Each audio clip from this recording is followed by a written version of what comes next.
All right, everybody, welcome to our monthly Cannabis Lab educational seminar. I hope everybody is having a good time, a good week. I know things are a little down in the cannabis industry right now, but we're starting to see things come around. And I think it's time to start learning, putting our nose to the grindstone and get going again, folks. Thank you for joining us every month. We love putting these events on. If you are in Miami, Tampa, Broward, or Dade County, come to our in-person events. They're actually going to be tonight. So if you guys are watching this today and you're in any of those geographies, we will be tonight at American Social everywhere besides Fort Lauderdale. That event is going to be in Wilton Manors tonight. I think it's called 13th on the Deck.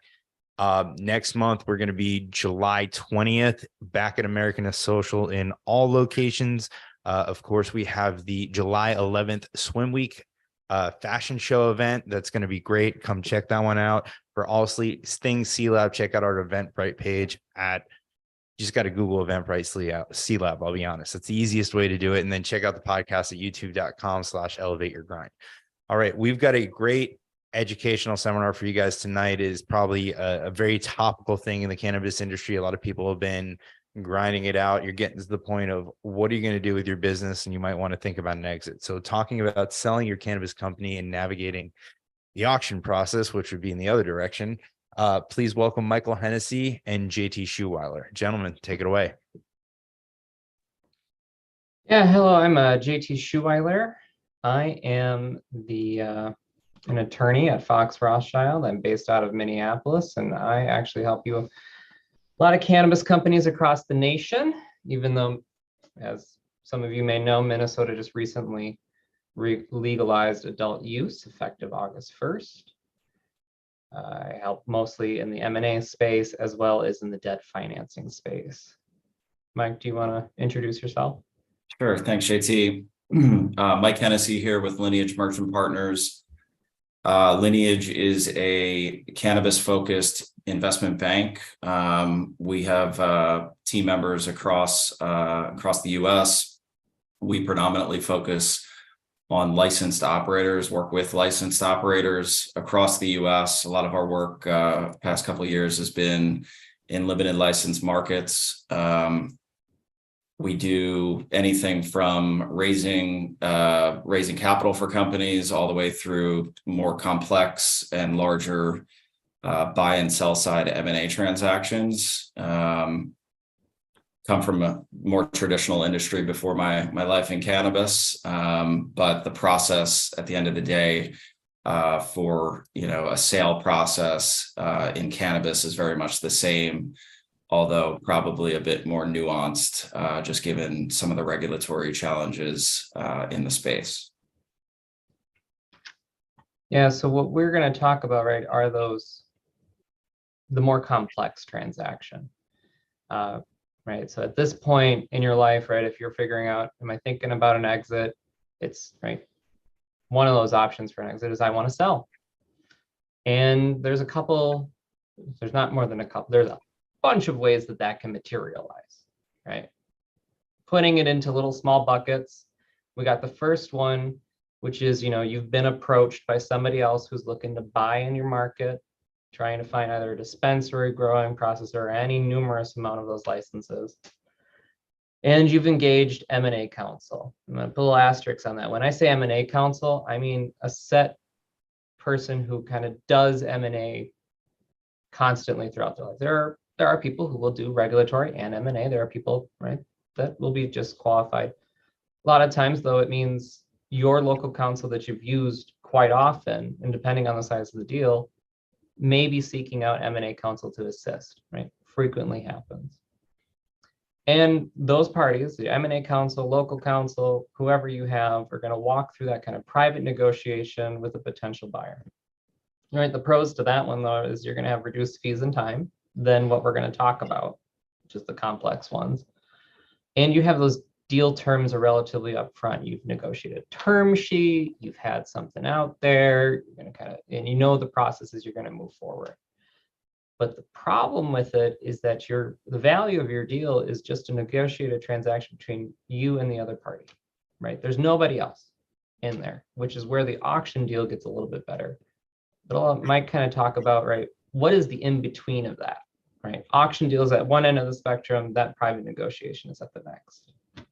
Yeah, I mean, I think this comes back to, who are you as the owner of your business, and what are you looking to do at the end of the day? I mean, sometimes owners of these businesses, or you as a business owner, have a set buyer in mind, and you might have already kind of pre-baked and pre-negotiated a deal with a group that you know intimately and have a preference and have done extensive, or what you might think is extensive, diligence on a preferred buyer, and want to go down that path with a very particular buyer. At the end of the day, on the far end of the other side of the spectrum is a broad-based auction process where you're deciding as a seller to literally take your company and go market it to every potential acquirer that exists out there, and try to get the most value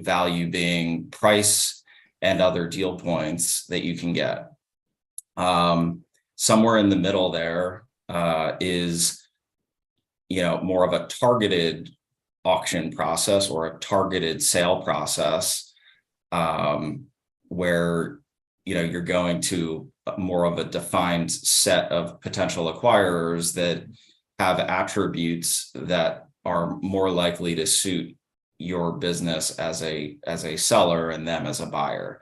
And I think that that's probably where we find most of the action in the M&A space, particularly in cannabis, just given the regulatory environment that exists and certain license caps that exist in certain markets. So, certain buyers actually could disqualify themselves as a potential buyer.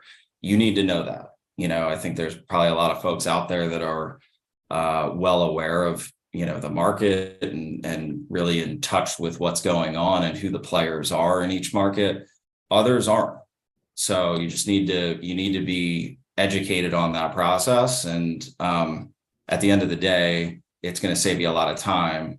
As a starting point, it's going to save you a lot of time to figure out who your buyer set is and what that looks like going into the process. Yeah, so it's kind of what Mike alluded to, right? You're going to finish, if you're going to go down the more auction process, whether that's the targeted auction or a broad-based auction or something in between, you're going to engage your investment banker, right? Because those are the people who are really going to be there to help you go through the process, your M&A counsel, your local counsel, and you're going to generate that market for your business, right? Which we'll talk about in just a hot second on what that looks like. But then some of the pros is that you get that increased potential from buyers, right? You get to find what is your best deal that you could possibly get, and at least some peace of mind that you got the best deal that you possibly could. The other, the flip side to it is that it is a much more time-intensive process and an increase to fees. But most of those things can be mitigated to an extent that you actually need it. And we'll talk about that again later. So this is kind of right, a choose your own adventure when you're in the middle of an auction, right? Which route are you going to go? But you chose, let's say, broad-based auction or slightly more of a targeted auction. So you kind of have your next step, which is you're engaging your investment banker. You're going to have an engagement letter with them. You're going to negotiate what the fee is up front, work through that process. You're going to find somebody that you trust in the cannabis industry. You're going to recommend Mike. So you're going to have M&A counsel in the space. I'm going to recommend myself or any of your other counsel, right? Again, your regulatory counsel may also be M&A counsel. The real estate consultants and environmental consultants. This is where we kind of talk about how do you put your best foot forward in an auction deal, is that you want to present that you have kind of a gold standard of a cannabis company. So if you have owned real estate, you might be putting together a title commitment. You might be putting together a survey. You might be showing to your potential buyers, right? I own what I own. which is one of the main issues with M&A, right? Do you own what you own? And what I own isn't going to cause any other issues, right? Survey. The other piece for environmental consultants, right? If you have a cultivation facility, phase one, you're going to be spraying fertilizers, you're going to have water, you're going to have an environmental review to ensure that you have proper wastewater discharge permits. And the other piece that is involved in here also is your accountant, right? Your accountant is going to know the nitty gritty. If you have any prepared or reviewed financials, they're going to have to be involved. They're going to review the financial terms of any sort of purchase agreement with you and the M&A counsel to make sure that you're not walking into a giant, purchase price reduction because we weren't thinking correctly on how your working capital adjustment was supposed to work. But sometimes you also get an independent accountant and a quality of earnings consultant. Mike, I'll let you kind of pick up there on what that means for them. Yeah, I mean, and just to, take a step back for a quick second, I think this all comes back to preparation at the end of the day, going into a sale process. So all these things, you're engaging a banker, and, many times, I can certainly attest for us, like we come across sellers all the time who don't think that they necessarily need an investment banker to run their process for them. They think that they know everybody and can go out and do it themselves. And sometimes that may be the case. What's not often accounted for is how much preparation goes into setting yourself up for a successful transaction and closing at the end of the day. And not just a closing, but post-close, what does that look like? So put yourself in a buyer's shoes. Are they going to want to enter into negotiations with a seller whom they're offering, what could be a pretty substantial amount of money or consideration to buy a business, and they lift the hood and it's a disaster? The books aren't tight, agreements aren't tight. Their employment and staffing is not tight.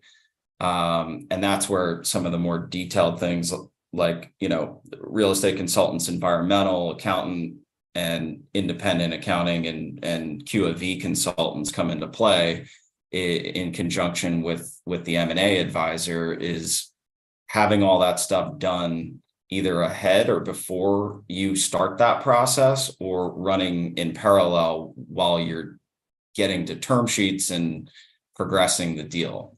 So the independent accounting and Q of V could come into play, generally not for, some smaller businesses.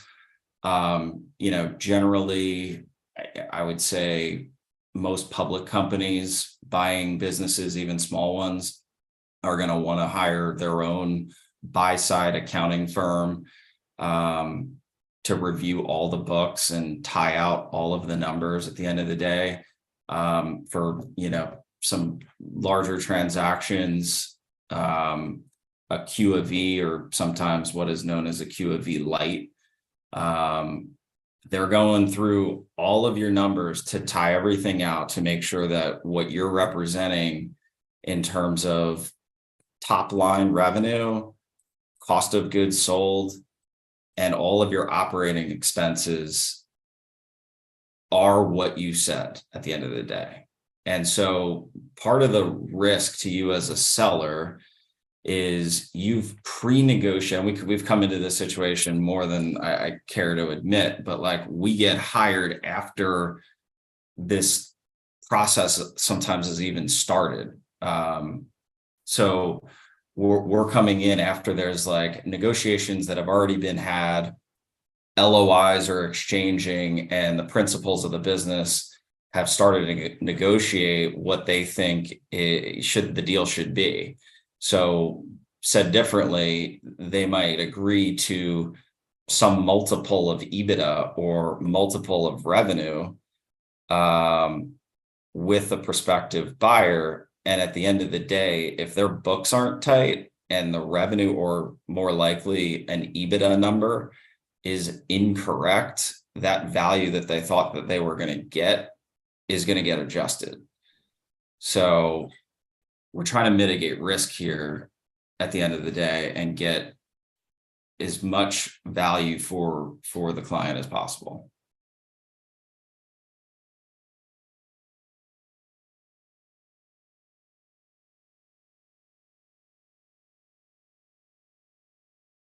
So I'll take this one. This has my name on it. The role of the investment banker. I think sometimes it gets the term investment banker gets I don't know, looped in with a broker from time to time, or a finder.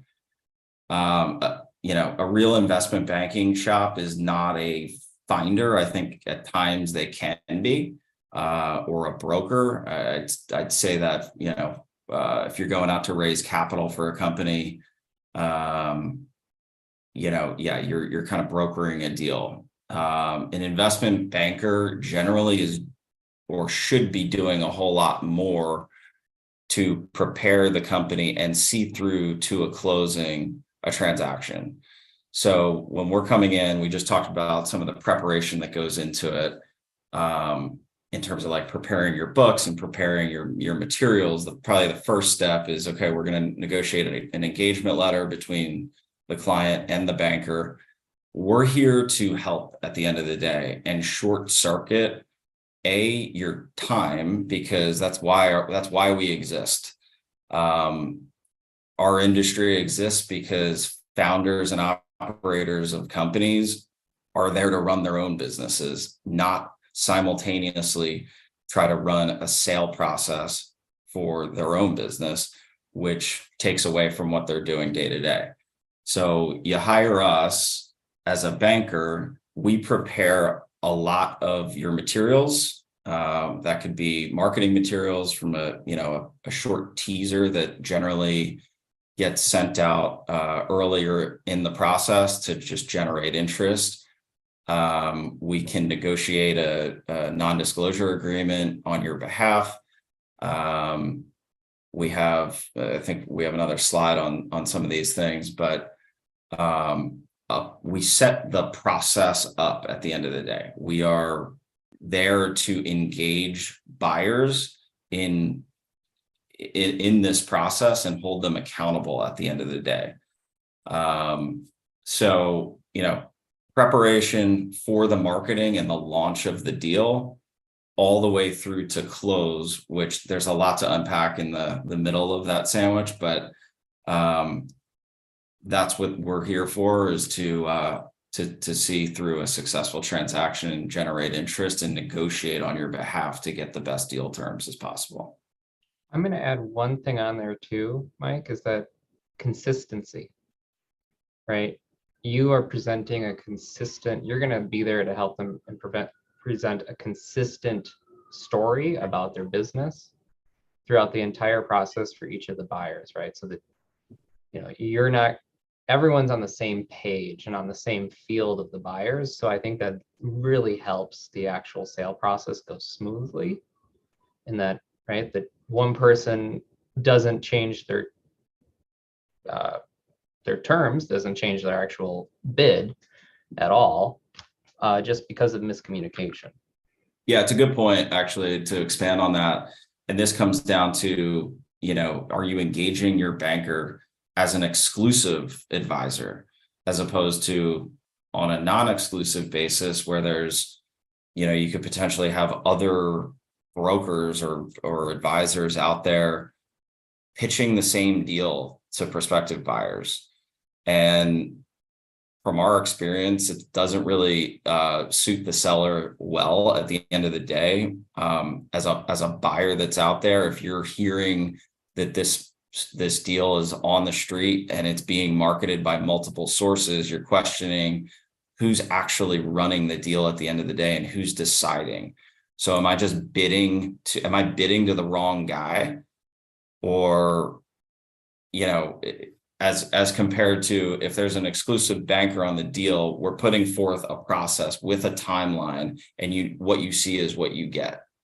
So to JT's point, it's consistency. You know what you're dealing with. It's a known quantum.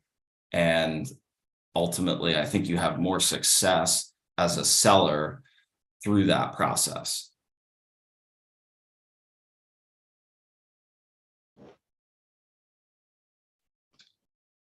I'm going to skip on over to the role of M&A counsel here. So as Mike was saying, right, is you, while going through the process, are going to put together a data room. You're going to put that together due diligence materials for every buyer to review that you want to review. And through that, it is, right, companies are made out of humans and humans are not perfect. You will find something. So your counsel's there to actually help you fix it. And, you know, work through it, make sure that you present a solution to the problem that's being presented. And M&A counsel, right, is going to actually walk through the process with you alongside with the investment banker. These teams are getting together on a meeting, you, investment banker, M&A counsel, everybody together, talking through deal terms, talking through what's being presented, showing you the complete value that you're going to be getting, right? You have on one side financial, on the other side, you have the actual deal terms. You don't want to have one without the other, or at least a general picture through it. When you go out and select your final bidder, that you actually have somewhat of a clear idea or clearest idea that you can get on what your deal terms are going to be.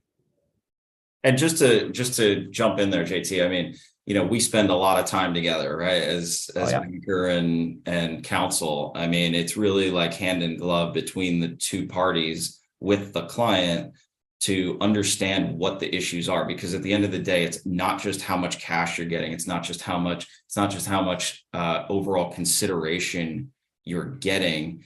There are very nuanced points to a purchase agreement and other ancillary documents that support what the deal actually is at the end of the day. It's not just, you know, high level purchase price. So these are issues that many times JT is more suited to address with a fine-tooth comb than I am. But we share information and better inform each other on the best outcome at the end of the day. And I don't want to be in the business of talking to 10 different buyers, right? That's Mike's role. I'll stay in my lane while I go through all that. The other piece of M&A counsel, right? It's not just a one-man shop. It is a lot of specialties when you're going through this. You can have regulatory, which in everybody's mind is screaming cannabis, but it's also screaming environmental, labeling, right? And it's not just cannabis, right? If you're selling some food on the side, or if you're doing anything with nutritional facts on it, it can be transportation, right? There's so many different kinds of regulatory issues that can pop up. The other piece in every single purchase agreement, right? Every single purchase agreement is essentially business and taxes. Right? What kind of structure are we talking about for selling your company? What is it going to make sense so that you have the least tax liability as you possibly can, or at least are being compensated for the tax liability that you're going to incur, right? That structuring question is where we're talking about the preparation, right? If you are one type of, you know, if you're a C Corp, you're an S Corp, you're a partnership, all of these different things have different ways to sell the business, different methods that you can use and implement to reduce your tax bill. And all of that needs to be determined before you actually say that you have a final deal. One of our classic examples is if you're an S Corp and you want to take out some assets, or if you're going to restructure, or you're being asked by a buyer to restructure before they purchase you, they may, right, that you should be compensated if you're going to do anything that causes them to have a step up in basis in your assets, do anything that, right, where the whole tax nerds get together and actually talk about the deal, right? You probably may need to be compensated at that point. And then the other one too is kind of a frequent benefit, a frequent specialist in a deal is the employee benefits. Not many cannabis companies are going to have employee benefits. We know about the whole issues, right, with 401ks. From time to time, some people are able to get, some people are not. Is it a good deal? Not going to advise on that. That's why we have employee benefits specialists, right? Because they can actually advise on those pieces. There's a lot of strict regulatory requirements on employee benefits, and they are almost always implicated in an M&A deal. Almost always. You have employees, you've got to look at the benefits. So then it gets us to the actual process of the deal, which is, I put in a little comment there briefly. As much as we've been talking about this, this is the skinny down version of what this process looks like. We described how it is complex. We are going to walk through it. But the first steps we have are the teasers, the bid process letter, the SIM, and the introductions and management presentations. Mike, if you want to talk a little bit about those. Yeah, I mean, kind of self-explanatory. A teaser is literally like a, 1 to 3 page document that just highlights generally what on a non-confidential basis that is presented to a pool of potential buyers in a process. And so that gets sent out, I mean, literally to tease somebody into looking at the opportunity.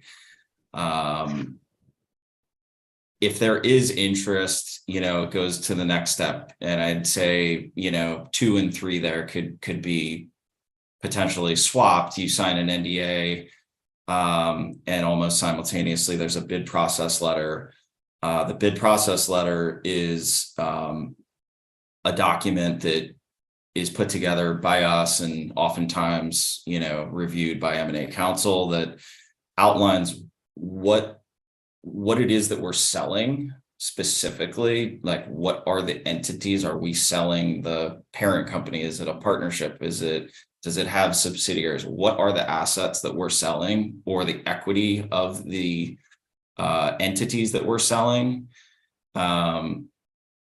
It proposes a timeline for when bidders need to submit their offer, and oftentimes outlines what is expected of the bidders in terms of submitting an offer. So purchase price, consideration, what are your financing sources?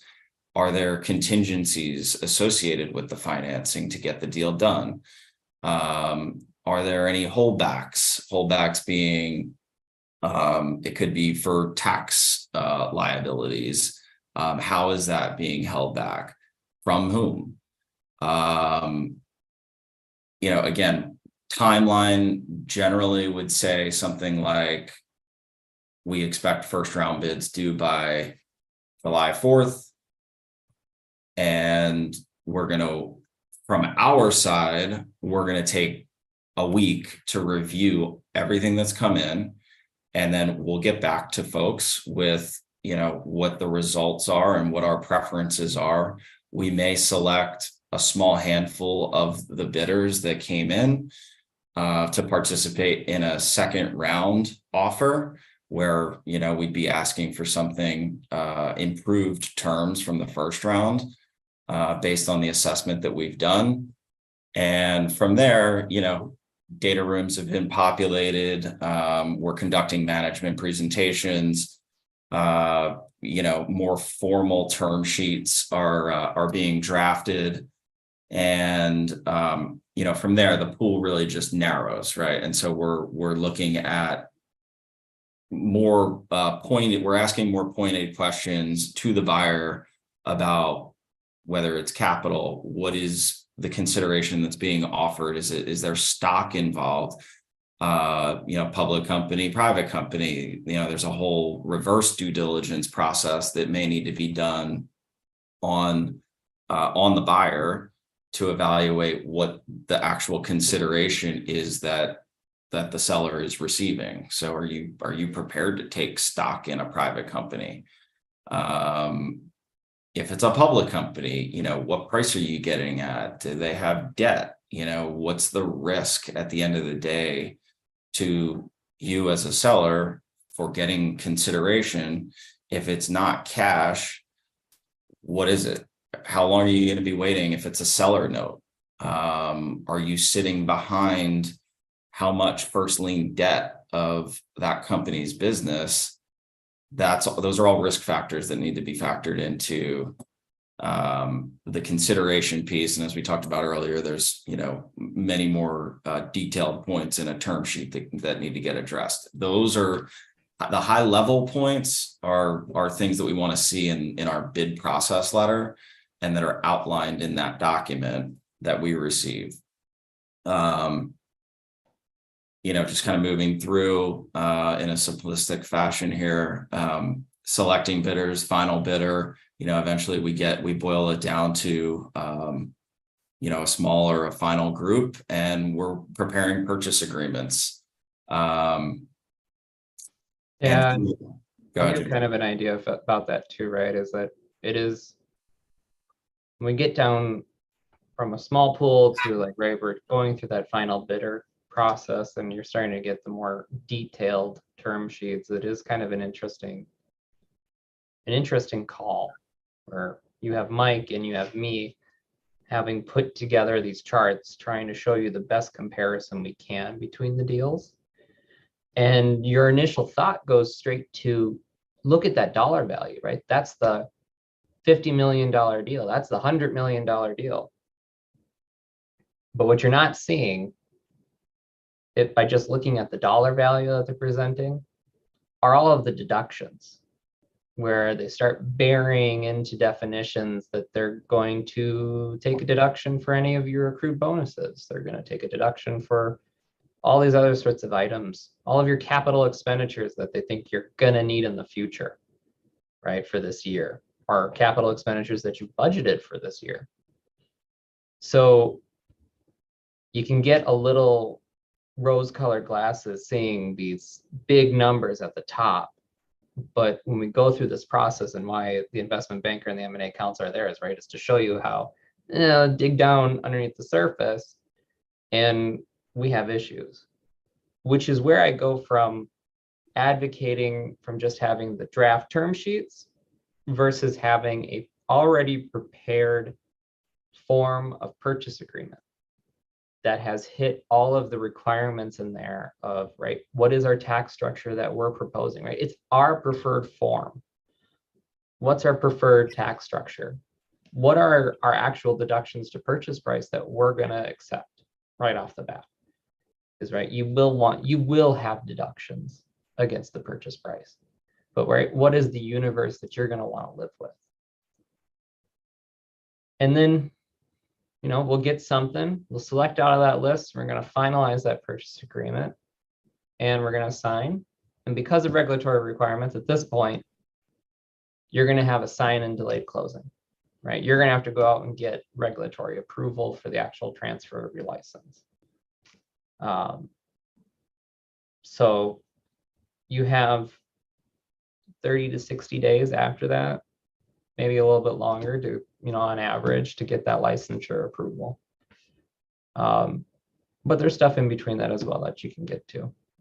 There's typically consents for the landlords if you're leasing out, other environmental review items if you needed to have more time to do it, employee benefits to the extent you really have any, you may need to do that as well.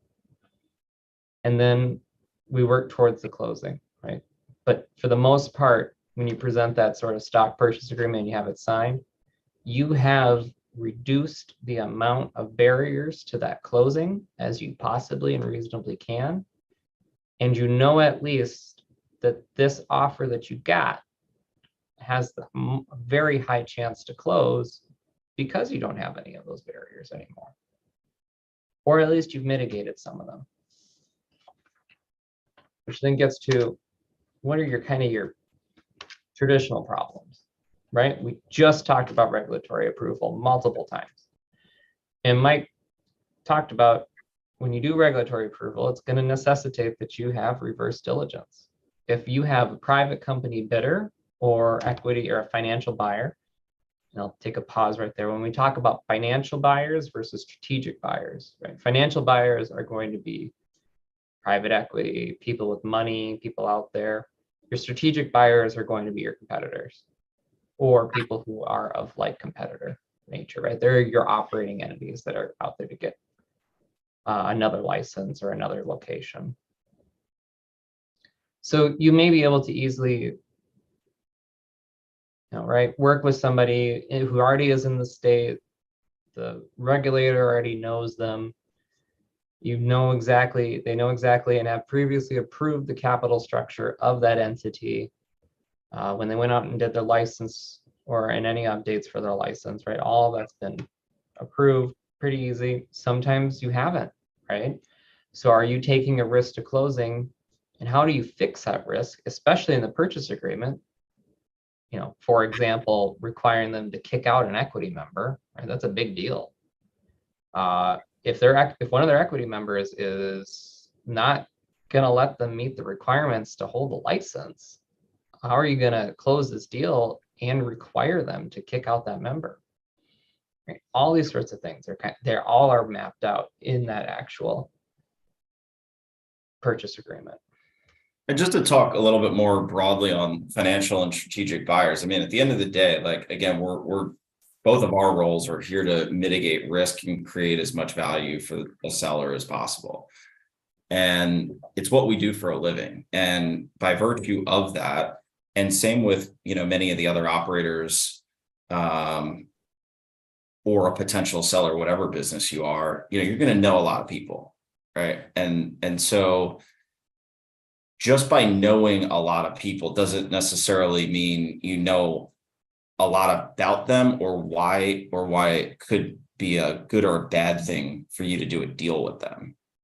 And so a lot of our interaction, particularly in this space, and for us being, cannabis focused advisors, is, we know who the players are in state. We all kind of know that there's regulations and restrictions for many people. If there's caps on licenses, it limits folks from being able to do a deal with you.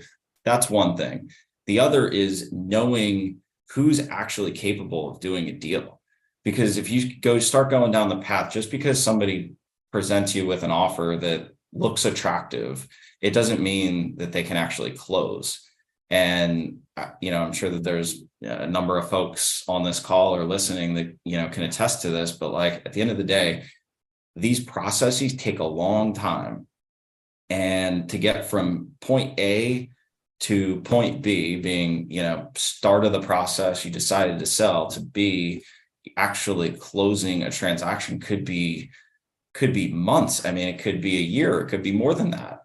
They take a long time. And then you factor in regulatory approvals, it could be another year or two to actually close. And we haven't even talked about like management services agreements and ways that those sorts of agreements govern an M&A deal, where regulatory approval is required, but you can't get it for a certain period of time. That's a whole nother topic. But just going back to who your buyers are, you got to know who's capable of actually performing. At the end of the day, you're just going to lose a ton of time by going down the path, negotiating purchase agreements, and then you either get retraded at the end of the day, or they don't have the money, or, and you're just left holding the bag. So again, they're all things that you want to rely on folks that have been doing this and know a lot of people and know the intricacies of who the other side is and how to craft the deal accordingly early on, so that you're not seeing this stuff like way down the path after you've spent months negotiating a purchase agreement. The one thing too, I wanted to highlight that for some of the buyers, right, they're going to have to take on debt to pay the cash that's necessary to actually have your purchase your company.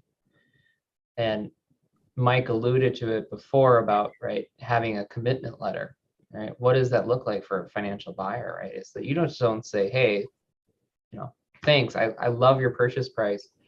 You just said that you need debt. Sounds great. Just go work on it. That's not what happens, right? Because you could just never close because the other person the debt never comes, never is completed.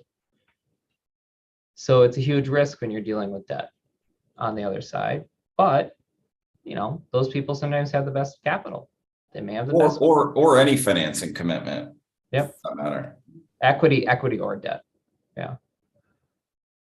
The other thing in here in this last bullet point that I have is representation of warranty insurance. So outside of cannabis, I do work outside of cannabis too.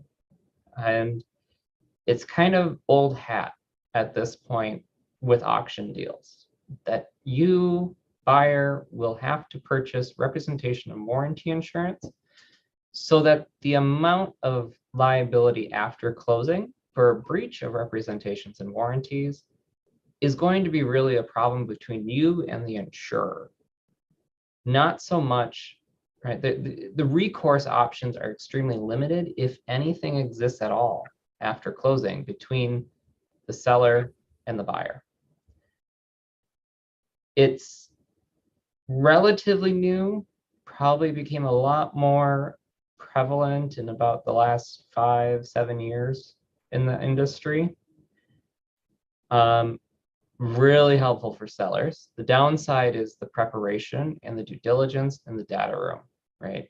You are working with the buyer, what looks like it's against your interests, where you kind of have very broad, expansive representations in the purchase agreement, and you have to go through a very rigorous and intensive due diligence. But in the end, right, you're not going to have recourse against you, right? It's nice. It's like, yeah, I'll give you everything, buyer, and go ahead, right? Go take it up with the insurer. The insurer knows what they need, and if there is something we missed, not because of fraud, right? Can't lie to them. Good on you. Leave us out of it. But in the cannabis industry, right, you don't get to play with the same people. Right? You don't get to have the huge insurance companies that exist in America. Or in Canada, you probably can, but maybe. You're not going to have that kind of large space. There are options, though. They, at one point, were quite expensive. I think that because of time, like most things in the cannabis industry, because of time and capital and interest, prices have dropped. We'll see if it continues to actually modulate to be something that's viable for it, but it's not something that, right, it wouldn't hurt to ask.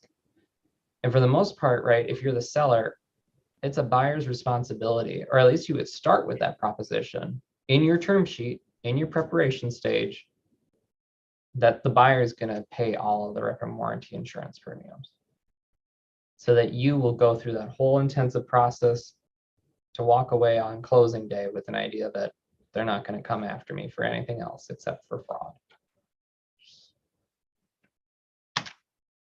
Leads us to, right? Thanks, JT and Mike. You just described a really expensive process. I don't know if I'm going to get what I want at the end of the day, because as they said in the beginning of this presentation, there's been some bad times. Some other people are experiencing good times. The market in my area is down and I don't want to rack up costs. You can mitigate, right? You can work with the investment banker that you've already pre-negotiated the fee for what it's going to be. You understand how much it's going to cost. The M&A council can come in and do different points, but there's different things like, right, doing a term sheet where you're not going to have the full certainty of what it is like to have a purchase agreement negotiated and signed up. But you're going to have at least some of a broader sense of it. And you work with the investment banker through most tasks. I don't know, Mike, if you had a comment on that piece, but. No, I mean, I just think that, look, I think at the end of the day, a sale process is so, the sale process is very similar for, no matter who's buying or selling, but the individual seller's circumstances oftentimes are very, very different and nuanced. And so, I guess I look at this bullet and it's like, well, the market in my area is down and I'm rack up costs. I mean, our costs are like, at the end of the day, if we can't make up for our fee at the end of the day and like what we're doing through increased value by negotiating a competitive sale process, I'd be at 95% of the time we make up for our fee through value or risk mitigation and certainty of closing and vetting buyers to the point where the time that you just saved in all of this is well worth it. So there's so many reasons to use a banker and an M&A counsel for these things. They're worth it. Yeah, and it's that soft, right? You see the hard dollar values, right? Those are the kind of the hard amount, but it's also the soft stuff, right? It is the fact that you know that you are going to close a deal, right? Which is what necessitates you actually having to, right, pay for the best counsel you can, or the advice that you really need to go through that process. And the other kind of flip side to it too, right, is I know my company is a gold standard, right? I know I'm this way. This is where we talk about, right? You got to put your best foot forward. This is the preparation work that we talked about earlier, right? Is you're going to go out and populate a data room. You're going to have a fantastic investment management presentation to potential buyers. You're going to have to walk through it with Mike and go through step by step by step, and with me or M&A counsel to actually sit there and say, there are no issues with my company, and here's the proof. Yeah, I mean, and just sorry to interrupt, JT. I mean, one of the things that we really didn't talk about all that much, ironically, is value and valuation, which is obviously a critical piece to this whole thing. And we could talk for a long time about valuation, but at the end of the day, like you've got to have some sort of context as to what the market is paying and why are you worth more than that or less than that. So you got to be able to justify a price. And how do you justify a price? I mean, there's many different ways to justify a price. Aside from just where, multiples are in the market. And this is cannabis, so things are very fragmented, and oftentimes it's hard to come up with comparable transaction values that, a similar asset traded for, 2x revenue, in another county in the same state. Well, why am I not? Well, a lot of times it could be location. I mean, there's just a million things that go into considering what your value is or is not. And so I think that goes into the preparation is, well, let's understand how we can justify a price here or a range of values based on some form of consideration and what to expect. Before I get to the last point, we're approaching the end, but if you have any questions, there is the question and answer box on Zoom. You can submit your items there and shoot it out to us, and we can talk about it on the next slide. But the last piece here, right, is we're kind of that real good having the full process and going through the full process is you did due diligence and a literal skeleton falls out of your closet, right? Well, you know what? It falls into my lap, right? It falls into Mike's lap. We are going to work with you to get it solved at that point. And I will head to the end here and offer up if anybody has any questions, we'll take a look at it. But if not, contact information is here. If you have any questions, just shoot me an email, shoot Mike an email. Happy just to shoot you a quick response back. to the extent we can, or be of any of assistance. Appreciate the time. Thank you, everyone. All right, guys, I'm gonna stop the recording now. Or Todd, you coming on? Guess not. All right, I'll stop the recording.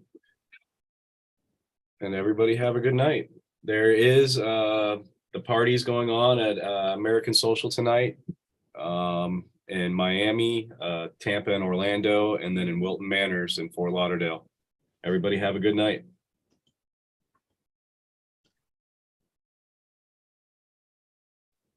Thanks for hosting. Thank you, Cannabis Lab.